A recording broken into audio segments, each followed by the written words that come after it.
There's another element that you need to develop before you start negotiating to increase your power, and that's a BATNA.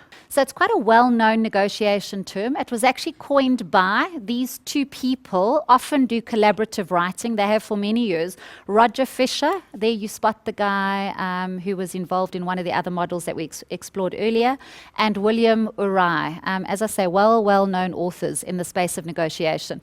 And they coined a term called BATNA, which is, it stands for Best Alternative to Negotiated Agreement. So what it really is, you don't want to come out swinging your bat, so it's not a bat, but it is about having a plan B. It is about having an essential boundary line or walk-away point.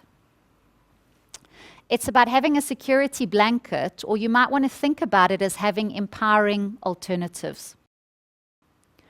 So if I wanted to negotiate a better deal on a car that I've seen, I'm going to be in a stronger position to get a lower rate if I do have another car in mind that I could go and pay 60,000 for instead of the one I'm negotiating at 70, trying to bring it down. I know that I've got something to fall back on. You're in a stronger position when you're going to negotiate for a particular salary on a job when you've already got a job with a decent salary. So people tend to have less confidence and less ability to negotiate when they're unemployed and they're going in not already having had a job. So that's really what our BATNA is it's our best alternative. You also might want to think about it. It's a standard that will stop you from accepting something that's less than what your best alternative actually is. And it will also stop you from rejecting something that might actually be better than the best alternative. So it's that boundary line or knowing that this is my alternative.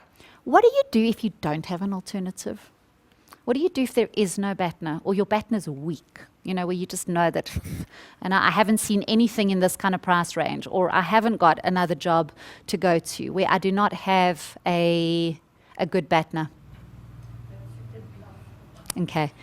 Careful, and you could fake it, absolutely fake it till you make it, and take the risk-taking attitude, and then risk the fact that you might reject something that actually would be quite a good alternative for you. But you could fake it. So actually pretend that you've got a better BATNA to the other party than you have, or just not mention it.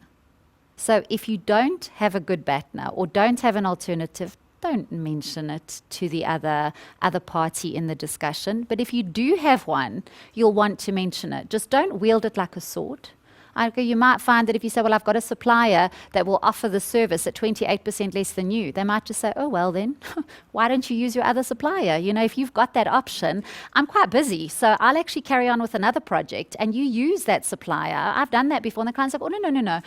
We don't want to go with the other supplier. You know, we actually do really want to go with you. We just want to see what we can do about the price. So if you have got a best alternative and it's real, then put it on the table if you really have got something else, because that is a legitimate standard to negotiate against. That would fall under the fourth option of principled negotiations.